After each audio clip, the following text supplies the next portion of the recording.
Hello বন্ধুরা, তোমার সকল কেডাব্লিউ প্রাইভেট টিউশন ইউটিউব চ্যানেলে স্বাগতম।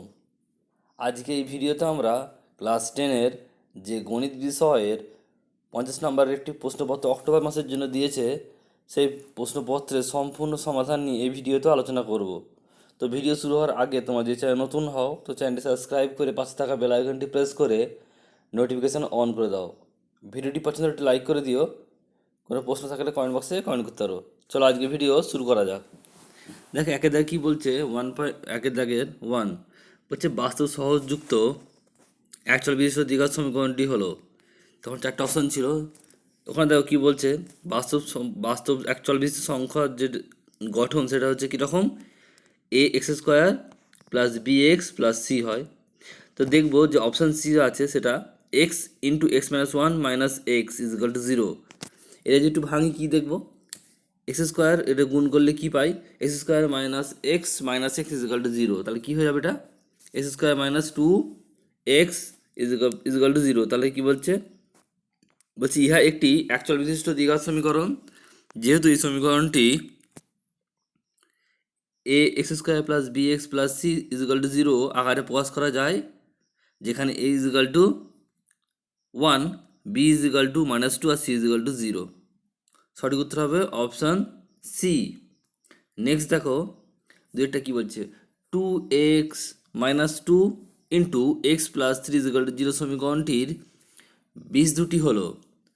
তাহলে এটা কী হবে, দেখো এটি গুণ আছে, তাহলে এটি কী করবো, একবার টু এক্স মাইনাস টু এটা একবার জিরো করবো, আর x plus three is equal to এবার জিরো করবো। তাহলে যদি two x minus two is equal to zero করি, তাহলে কী হচ্ছে, two x is equal to two, তাহলে x is equal to two by two is equal to one, তাহলে একটি মান কী হয়ে গেল, ওয়ান। আবার কি বললাম, x plus three is equal to zero করবো, তাহলে এক্স এদিকে চলে গেলে কী যাবে, থ্রিটা মাইনাস হয়ে যাবে, তাহলে এক্স ওয়ান মাইনাস থ্রি। তাহলে কী কী বেরোলো মান, তাহলে এক্স ওয়ান বেরোলো একটা ওয়ান আর মাইনাস থ্রি, তার সঠিক উত্তর হবে অপশান সি। নেক্সট দেখো তিনটা কি বলছে, বলছে বার্ষিক 10% সরল সুদের হারে 50 টাকা 2 বছরের সুদ ও একই হার মানে 10% সুদের হারে 100 টাকার 1 বছরের সুদের হার। তারা দুটো কি বলেছে, দুটো বের করবো। আমরা কি জানি formula, I is equal to P R T by 100। তা প্রথম ক্ষেত্রে দেখো, প্রথম যেটা বলেছে সেখানে পি সমান কত হচ্ছে, পি সমান প্রিন্সিপাল সেটা হচ্ছে 50, আর রেট কত 10%, আর বছর সময় কত 2 বছর।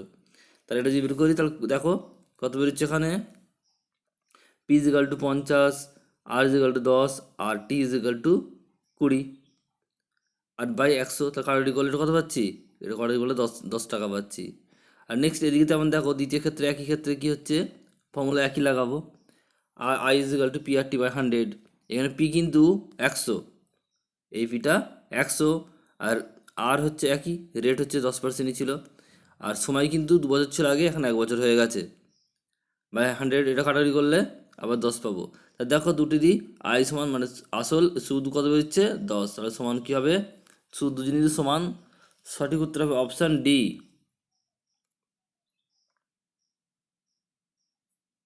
নেক্সট দেখো বলছে চারটা ও কেন্দ্রীয় বৃত্তের পি কিউ ও আর এস দুটি সমান দৈর্ঘ্যের জ্যা ও বিন্দু থেকে পি কিউ জ্যায়ের দূরত্ব 8 সেমি হলে ও বিন্দু থেকে আর এস এর জ্যায়ের দূরত্ব হবে। তাহলে দেখো ছবিটা ঠিক এইরকম হবে, দেখো পি কিউ একটি কি হচ্ছে জ্যা, আর এস একটি জ্যা, আর এটা ও বিন্দু, এখান থেকে আর এখান থেকে দুটি হচ্ছে 8। কেন, দেখো এখানে লিখে দিচ্ছি, বলছে যেহেতু সমান দৈর্ঘ্যের জ্যা বৃত্তের কেন্দ্র থেকে সমদূরবর্তী, এটা আমরা জানি। তাহলে কি হবে, তাহলে ও বিন্দু থেকে আর এস জ্যায়ের দূরত্ব হবে 8 সেমি। সঠিক উত্তর হবে অপশান এ। নেক্সট দেখো বলছে পাঁচেরটা, ও কেন্দ্রীয় ও কেন্দ্রীয় বৃত্তের বহিস্থ পি বিন্দু থেকে অঙ্কিত স্পর্শক বৃত্তকে কিউ বিন্দু স্পর্শ করে, ও কিউ 9 সেমি এবং পি ও 15 সেমি হলে পি কিউ এর দৈর্ঘ্য কত হবে। দেখো একটা বৃত্ত আছে, ও কেন্দ্রীয় বৃত্ত, আর এটা হচ্ছে ও, আর এখান থেকে কি বলছে, একটা এর বহিস্থ বিন্দু পি আছে, এই যে পি এখানে আছে। আর এর কি বলছে, স্পর্শক হচ্ছে কত, কিউ, কিউ বিন্দুতে স্পর্শক। তাহলে কি বলছে, বলছে ও কিউ, ও কিউ বলে দিয়েছে 9 সেমি, আর ও পি হচ্ছে 15 সেমি। তাহলে এটা দেখো, এটা সমকোণী ত্রিভুজ। আর সমকোণী ত্রিভুজ আমরা কি জানি, লম্ব স্কোয়ার প্লাস ভূমি স্কোয়ার ইজ ইকাল টু অতিভুজ স্কোয়ার।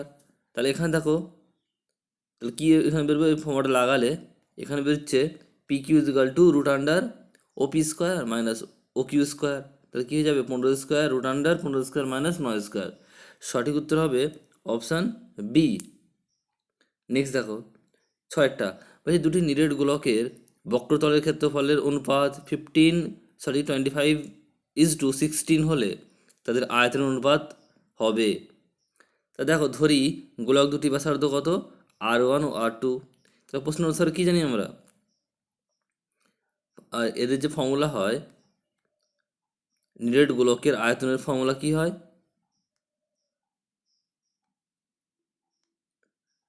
4 পাই,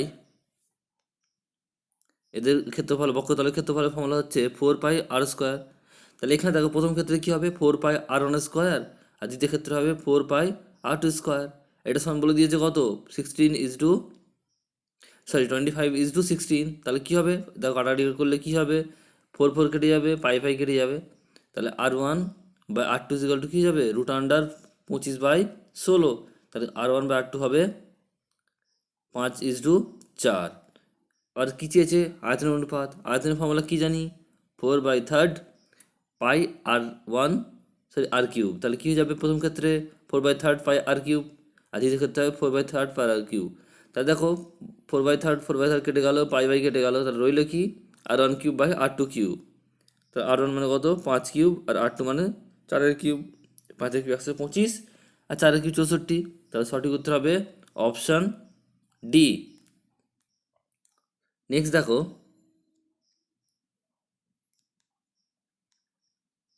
বলছে সাতেরটা বলছে দুটি বৃত্ত পরস্পরকে সি বিন্দুতে বহিঃস্পর্শ করে। এ বি বৃত্ত দুটির একটি সাধারণ স্পর্শক বৃত্ত দুটিকে এ ও বি বিন্দুতে স্পর্শ করে, তাহলে এ সি বি কোণ এ সি বি পরিমাণ হলো, তো সঠিক উত্তর হবে 90 ডিগ্রি। ছবিটা দেখে নাও একবার। নেক্সট দেখো, একটি নিরেট অর্ধগোলকের সমগ্র তলের ক্ষেত্রফল 147 পাই বর্গ সেমি হলে উহার ব্যাসার্ধ কত। তাহলে কি বলে দিয়েছে, আমরা কি জানি, প্রথমত ধরি ব্যাসার্ধ সমান আর সেমি ধরলাম, ওই যে অর্ধগোলক, নিরেট অর্ধগোলকটির ব্যাসার্ধ আর ধরলাম। তাহলে অর্ধগোলকটি সমগ্র সমগ্র তলের ক্ষেত্রফলের ফর্মুলা কি, 3 পাই R স্কোয়ার। আর প্রশ্ন তাহলে কী বলেছে, এটি সমান 147 পাই। তাহলে কী হচ্ছে, 3 pi R square is equal to 147 pi. তাহলে দেখো, পাই পাই কেটে গেল, তাহলে R square is equal to কী হয়ে গেল, R স্কোয়ার গেল 147/3। তাহলে আর হয়ে গেল 7 7 × 49। তাহলে সঠিক উত্তর হবে অপশান সি। নেক্সট দেখো, যেটা যেটা বলছে সত্য মিথ্যা ট্রু অর ফলস লেখো। এক একটা কি বলছে, বলছে একটি একটি ঘনকের প্রতিটি ধারের দৈর্ঘ্য অর্ধেক করা হলো, ঘনকটির আয়তনের 1/8 হবে। উত্তরটা দেখে নাও। তার প্রথম ধরি ঘনকটির প্রতিটি ধারের দৈর্ঘ্য সমান একক। তাহলে কি হবে, এর আয়তন কত হবে, আয়তনের ফর্মুলা হচ্ছে বাহু বা ধারের কিউব, তাহলে আয়তন হবে A³ ঘন একক। এখন কি করছে, দৈর্ঘ্যটাকে কি বলছে, অর্ধেক করছে, তাহলে এখন এ নয় A/2 হবে। তাহলে A/2, তাহলে আয়তন কি হবে, A/2 তার হোল কিউব ঘন একক, তাহলে কী হবে 1/8 A³। তাহলে এখানে যে কথাটা বলেছিল যে ঘনকটির আয়তন 1/8 হবে, তা সত্য। তাহলে একেরটা হবে সত্য। নেক্সট দেখো, দুইটা বলছে A/2 A/2 is equal two B/3 is equal two C/4 হলে, তাহলে A/B/C ইজ ইকাল টু 4:3:2 হবে। দেখো এখানে কি হচ্ছে, a/2, b/3, c/4 সমান কে ধরি, তাহলে a সমান কি হয়ে যাবে 2k, b সমান কি হয়ে যাবে 3k, আর c সমান 4k। এবারে অনুপাত চেয়েছে a:b:c সমান 2k 3k 4k সমান হয়ে যাবে 2:3:4, কিন্তু এখানে বলেছিল 4:3:2, তাহলে এটি কী হবে মিথ্যা। নেক্সট দেখো তিনেরটা কি বলছে, বলছে আসল পি টাকা এবং বার্ষিক চক্রবৃদ্ধি সুদের হার 8% হলে দ্বিতীয় বছরের মূলধন PR/100 টাকা। উত্তর দেখো কী হবে, কীভাবে সমাধান করব। পি টাকার প্রথম বছরের সুদ কত হয় PR/100, আর তার দ্বিতীয় বছরে মূলধন কত হবে, যে প্রথম বছরের পিটা যোগ হবে, তাহলে কি হলো পি প্লাস PR/100, কিন্তু এখানে বলেছিল শুধু PR/100, তাহলে এখানে এটা হয়ে যাবে মিথ্যা। নেক্সট দেখো বলছে চারেরটা কি বলছে, বলছে চিত্রে এই যে চিত্রটা দিয়েছে পাশের যে চিত্রটা দিয়েছে এখানে কি বলছে, বলছে চিত্রে অকেন্দ্রীয় বৃত্ত বিশিষ্ট AB একটি ব্যাস, বৃত্তের ভেতরে কিউ একটি বিন্দু, তাহলে কোণ AQB সর্বদা সূক্ষ্মকোণ হবে। উত্তরটা দেখে নাও। বলছে যেহেতু কোণ APB মানে APB এই কোণটা কথা বলছে, এই কোণটা যদি অর্ধবৃত্তস্থ কোণ, তাহলে এর কোণটা মান কত হবে সবসময় APB, এটা হবে 90 ডিগ্রি। তাহলে কিউ বিন্দুটি কি আবার বৃত্তের ভিতরে অবস্থিত, তাহলে কোণ AQB সর্বদা কী হবে সূক্ষ্মকোণ, কিন্তু এখানে বলেছি স্থূলকোণ, সূক্ষ্মকোণ এটা বেরিয়েছে স্থূলকোণ, তাহলে এটি কী হবে মিথ্যা। নেক্সট দেখো বলছে পাঁচেরটা, বলছে ত্রিভুজ ABC এর AB BC বাহুর উপর D বিন্দু এমন একটি বিন্দু যে AD লম্ব BC, সুতরাং বলছে ত্রিভুজ ABD সর্বসম ত্রিভুজ ACAD, এটি কী হবে মিথ্যা। নেক্সট দেখো ছয়টা কি বলছে, ছয়টা বলছে শুভেন্দু ও নৌসাদ যথাক্রমে 1,500 টাকা ও 1,000 টাকা দিয়ে একটি ব্যবসা শুরু করে। 1 বছর পরে ব্যবসায় 75 টাকা ক্ষতি হলে শুভেন্দুর ক্ষতি হয় 30 টাকা। উত্তর দেখো শুভেন্দু ও নৌসাদের মূলধনের অনুপাত হচ্ছে 1,500:1000, এটা কাটাকাটি করলে কী হবে দেখো, এ দুটো শূন্য কেটে গেল, তার কত 15:10, আর 5 দিয়ে কাটলে 3 5 15, আর 5 দিয়ে কাটলে 2, তাহলে কী হবে 3:2, তাহলে শুভেন্দুর অনুপাত ক্ষতি কত হবে, শুভেন্দুর ক্ষতি এদের আনুপাতিক ভাগ, আর শুভেন্দুর আনুপাতিক ভাগ কত হবে 3/5, 3 এই দুটো যোগফল, তাহলে 5 হয়ে গেল, ইন্টু মোট ক্ষতি কত হয়েছিল 75 টাকা, কাটাকাটিগুলো দেখো 5 দিয়ে গেলে 75কে 15 দিয়ে হবে, আর 3 5 3 15 45, তাহলে 45 টাকা, তাহলে এখানে কি বলেছিল 30 টাকা, কিন্তু বেড়েছে কত 45 টাকা, উত্তর হবে মিথ্যা। নেক্সট দেখো এই বলছে পাশের যে চিত্র আছে, পাশের চিত্রে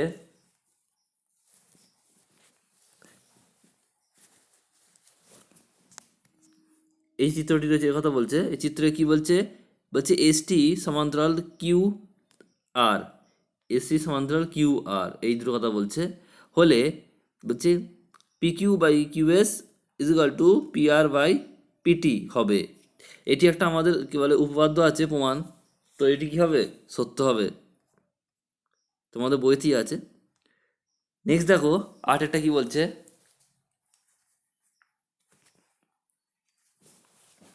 শঙ্কুর তির্যক উচ্চতা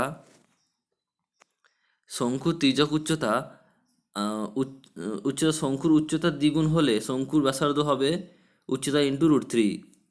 তাহলে কী বলছে দেখো ছবিটা দেখে নাও ভালো করে, এখানে একটা শঙ্কু এঁকেছি, তাহলে এর যে তির্যক উচ্চতা বলছে কি এমনি উচ্চতা যা আছে ধরি এই উচ্চতা H, তার তির্যক উচ্চতা দ্বিগুণ বলছে, তাহলে 2H হয়ে যাবে, আর এখানে একটা R আছে ব্যাসার্ধ, তাহলে ধরি শঙ্কুর উচ্চতা হচ্ছে H একক, তাহলে তির্যক উচ্চতা কত হবে 2H, আর ব্যাসার্ধ কত R একক ধরলাম, তাহলে এটা দেখো এটা সমকোণী ত্রিভুজ, তাহলে এখানে কী হবে সমকোণী ত্রিভুজের ক্ষেত্রে আমরা কি জানি লম্ব স্কোয়ার বাই প্লাস ভূমি স্কোয়ার ইজ ইকাল টু অতিভুজ স্কোয়ার। তাহলে এখান থেকে দেখো লম্ব মানে এইচ স্কোয়ার, আর ভূমি মানে আর স্কোয়ার, আর অতিভুজ সমান 2h স্কোয়ার। তা যদি এটা করি দেখো কী হচ্ছে, এটা কী বেরোচ্ছে, আর স্কোয়ার ইজ ইকাল টু 2 দুগুণে 4 4 H square minus H square, এই এইচটা এদিকে গিয়ে মাইনাস হয়ে গেল। তাহলে মাইনাস এইচ স্কোয়ার সমান R square is equal to 3h square, আর R is equal to √3 square. তাহলে এখান থেকে কী বেরোবে, √3 ইন্টু এইচ। তাহলে এটাই বেরিয়েছে, এটা সত্য।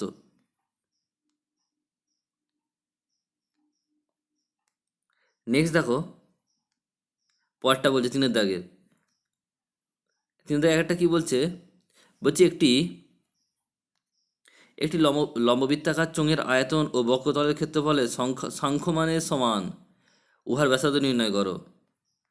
তো দেখো ধরি লম্ববৃত্তাকার চোঙটির ভূমি ব্যাসার্ধ কত, আর একক, আর উচ্চতা এইচ একক। তাহলে আমরা কি জানি, আমরা এর কী বলে যে লম্ববৃত্তাকার চোঙের আয়তনের ফর্মুলা কি জানি, পাই আর স্কোয়ার এইচ, আর বক্রতলের ক্ষেত্রফলের ফর্মুলা কি জানি, 2 পাই আর এইচ। তাহলে এটি দুটো সমান বলেছে, তাহলে pi R square H is equal to 2 pi R H. এখান থেকে দেখো সব কেটে যাবে, আর ইজ ইকাল টু রয়ে যাবে 2। তাহলে ব্যাসার্ধ মান সমান কত হয়ে গেল, 2। নেক্সট দেখো 2-এরটা বলছে দেখাও যে মিশ্র দ্বিঘাতকরণী 7 মাইনাস √2 এর অনুবন্ধীকরণী হলো 7 প্লাস √2। দেখো কোনো যখন দুটো করণীকে অনুবন্ধী দেখানো হয়, দেখানোর জন্য শর্ত কী জেনে নাও। প্রথমে দুজনের যে যোগফল হবে সেটাও একটি মূলদ সংখ্যা হবে, আর এই দুটোর যে গুণফল সেটাও একটি মূলদ সংখ্যা হবে। তাহলে এটি একটি পরস্পরের কী হবে, অনুবন্ধীকরণী হবে। তাহলে দেখো আমরা চেক করে দেখব 7 মাইনাস √2 ও 7 প্লাস √2 এর যোগফল কী হয়। যদি যোগ করতে কী হবে দেখো, তাহলে এখানে সিম্পল বসে যাবে, আর √2 কেটে গেল, তাহলে রয়ে গেল কি 7 7 14, তাহলে 14। এটি একটি কি মূলত সংখ্যা। নেক্সট দেখো আবার এই দুটো গুণ করব, 7 মাইনাস √2 ও 7 প্লাস √2 এর গুণফল কত হবে। তাহলে আমরা কি জানি, a plus b into a minus b সমান কি a square minus b square. তাহলে 7 7 49, আর √2 এর স্কোয়ার করলে 2 হয়, 47 মাইনাস 2 করলে 49 মাইনাস 2 করলে 47 হয়। তাহলে এটি কী হবে, একটি মূলত সংখ্যা। তাহলে এই দুটোই মূলত বেরিয়েছে, তাহলে কী হবে, পরস্পর অনুবন্ধীকরণী, এটি প্রমাণিত হলো। নেক্সট দেখো সিনেটা কী বলছে, একটি লম্ববৃত্তাকার শঙ্কুর উচ্চতা 12 সেমি এবং আয়তন 100 পাই ঘন সেমি হলে শঙ্কুটির ব্যাসার্ধের দৈর্ঘ্য কত তা নির্ণয় করো। এখানে দেখো একটা ছবি রয়েছে,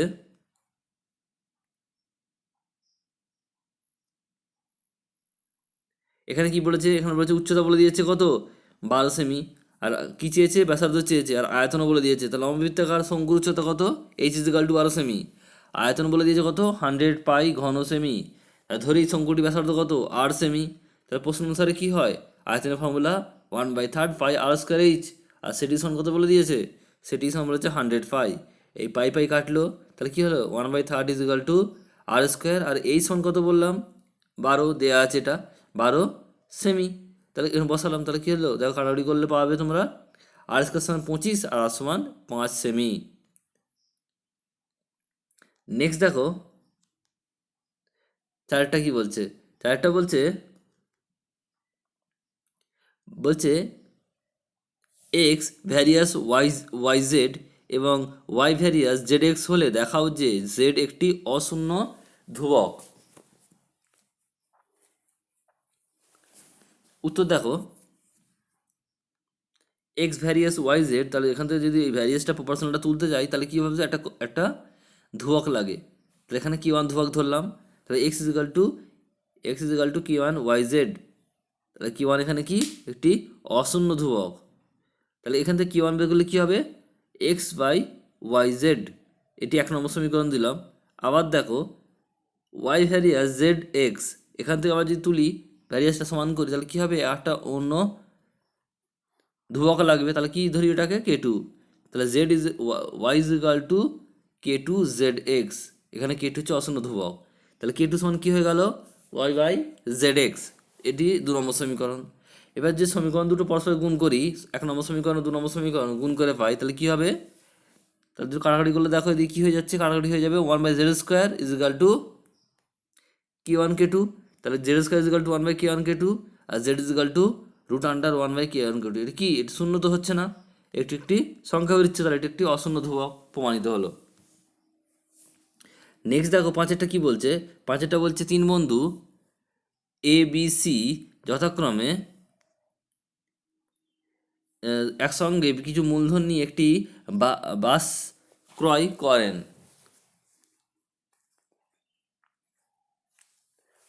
তারা ঠিক করেন যে মোট আয়ের 2/5 কাজের জন্য 3:2:2 অনুপাতে ভাগ করে নেবে।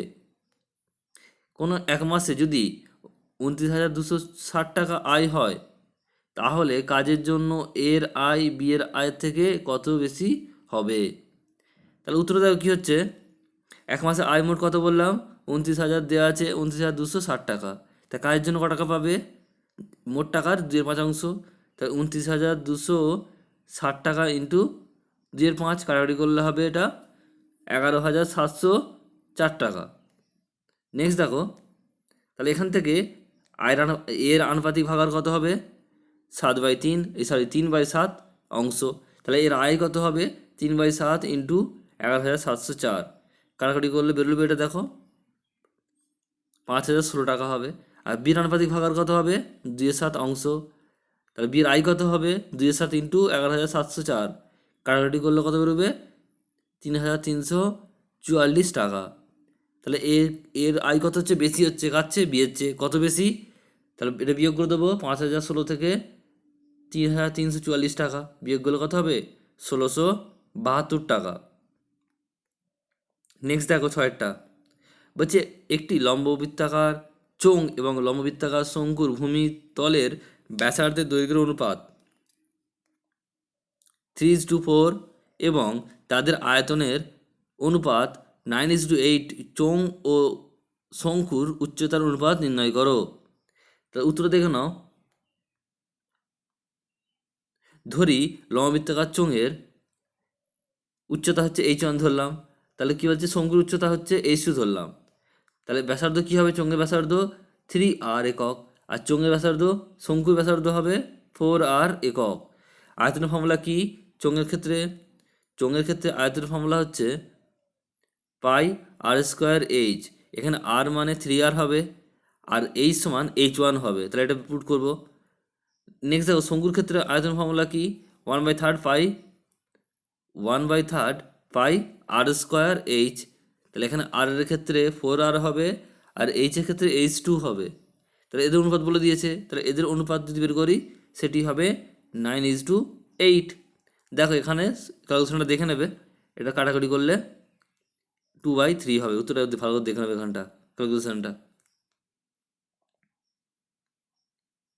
নেক্সট দেখো বলছে যদি 7-এর অঙ্কটা বলছে যদি ওয়াই ভ্যারিয়াস এক্স কিউ এবং ওয়াই এর বৃদ্ধি বলছে 8:27 অনুপাতে হলে বলছে এক্সের বৃদ্ধি কীভাবে কী অনুপাতে হয় তা নির্ণয় করো। তো উত্তর দেখে নাও। বলছে ওয়াই ভ্যারিয়াস এক্স কিউ, তাহলে এখানে ভ্যারিয়াস তুলতে গেলে কী হবে? একটা ধ্রুবক লাগে। তাহলে y is equal to k into x cube. তাহলে কে সমান কী বেরোবে? y/x³ এখানে কে হলো একটি অশূন্য ধ্রুবক। তাহলে K is equal two y/x³। এটা হচ্ছে 1 নম্বর সমীকরণ। এবার এখানে দেখো যেটা বলে দিয়েছিল, অনুপাতটা বলে দিয়েছিল 8:27। তাহলে এখান থেকে যদি ধরি তাহলে 8কে 8p ধরতে পারি, আর 27কে 27p ধরতে পারি। তাহলে দেখো যখন বলছে y is equal two 8p, তখন 1 নম্বর সমীকরণ থেকে কী পাবো? 8p/x³ ইজ ইকাল টু কে। তাহলে সমান কে সমান x³ সমান কী হয়ে যাবে? 8p/কে। তাহলে x ইজ ইকাল টু হবে, এটা কী দাঁড়াবে? 2 ইন্টু p/k তার 1/3। একইভাবে দেখো যখন y ইজ ইকাল 27p হয়, তখন 1 নম্বর সমীকরণ থেকে আবার কী পাবো? 27p/x³ ইজ ইকাল টু কে। তাহলে এখান থেকে যদি x বের করি তাহলে কী হবে? 3 ইন্টু p/k তার 1/3। তাহলে এখানে বৃদ্ধি কত হচ্ছে? ওদের অনুপাতটা কত হবে? দেখো এদিকে এই দুটোর সঙ্গে অনুপাত করবো, তাহলে এই দুটো কেটে যাবে, আর কী রয়ে যাবে 2:3। নেক্সট দেখো চারেরটা কী বলছে, চারের দিকে একেরটা বলছে যুক্তি দিয়ে প্রমাণ করো যে বৃত্তস্থ চতুর্ভুজের বিপরীত কোণগুলি পরস্পর সম্পূরক। এর প্রশ্নের উত্তরটি দেখো, উপপাদ্যটি তোমাদের যে টেক্সট বই আছে সেখানে 38 নম্বর যে 38 নম্বর উপপাদ্যটি, সেটি হচ্ছে এই উপপাদ্যটি সুন্দরভাবে দেওয়া আছে, তোমরা ওখান থেকে দেখে নিতে পারো। নেক্সট দেখো চারের দাগে দুইয়েরটা যুক্তি দিয়ে প্রমাণ করে যে বৃত্তের কোন বিন্দু থেকে যে দুটি স্পর্শ অঙ্কন করা যায় তাদের স্পর্শবিন্দু দুটির সঙ্গে বহিস্থ বিন্দুর সংযোগের সরলরেখাংশ দুটি দৈর্ঘ্য সমান এবং তাদের কেন্দ্রে সমান কোণ উৎপন্ন করে। এটি উত্তর দেখো, এই উপপাদ্যটির উত্তর তোমাদের যে টেক্সট বই আছে সেখানে 211 পাতা, আর উপপাদ্য নম্বর 41টা দেখে নেবে, ওখানে সুন্দরভাবে করা আছে, ওখান থেকে তোমরা প্রশ্নটির উত্তর দেখে নেবে। নেক্সট দেখো পাঁচেরটা কী বলছে, 5-1 বার্ষিক 4% সরল সুদে কত বছরে 600 টাকা সুদ বলছে 168 টাকা হবে তা নির্ণয় করো। এখানে কি দেওয়া আছে, আসল দেওয়া 600 টাকা, বার্ষিক সুদের হার আর সমান বলে দিয়েছে 4%, সুদ সমান বলেছে 168 টাকা, তার সময় চেয়েছে সেটা ধরি আমরা টি। তার ফর্মুলাটা কি, I = PR/T/100। এখানে যদি টি বের করে দিই কী বেরোবে, I × 100/PR। তাহলে এখানে দেখো আয়ের জায়গায় বসে 168 × 100, পি এর জায়গায় বসাবো 600 ইন্টু আর এর জায়গায় বসাবো 4, এটা কাটাকাটি করলে বেরোবে 7, সূত্র হবে 7 বছর। নেক্সট দেখো দুইয়েরটা বলছে কত টাকা বার্ষিক 5% চক্রবৃদ্ধি হার সুদে 2 বছর পরে সুদে আসলে বলছে 3528 টাকা হবে। তাহলে এখানে দেখো ধরি আসল পি সমান x টাকা, সুদের হার আর সমান হচ্ছে 5%, সময় n হচ্ছে 2 বছর, আর সুদ আসল সমান হচ্ছে 3528 টাকা। তাহলে আমরা কি জানি, আমরা জানি A = P × 1 + R/100⁴n। তাহলে এখানে এ সমান বলে দিয়েছে কত, সুদ আসল সমান কত 3528 টাকা, পিটা জানি না, পি সমান এক্স, আর এখানে 1 + R = 5, আর 100-এর কাটাকাটি করলে দেখো কী বেরোবে, 3200 টাকা বেরোবে। তাহলে কী উত্তর বেরোবে, যে 32 টাকা সহজ সুদ আসলে হবে 3528 টাকা। তো আশা করছি বন্ধু তোমার সকল প্রশ্ন উত্তর ভালোভাবে বুঝতে পেরেছো। তো ভিডিওটি যদি ভালো লাগে একটি লাইক করে দিও, কোনো প্রশ্ন থাকলে কমেন্ট বক্সে কমেন্ট করতে পারো। আর তোমরা যদি চ্যানেল নতুন হও তো চ্যানেলটি সাবস্ক্রাইব করে পাশে থাকা বেল আইকনটি প্রেস করে নোটিফিকেশান অন করে দাও।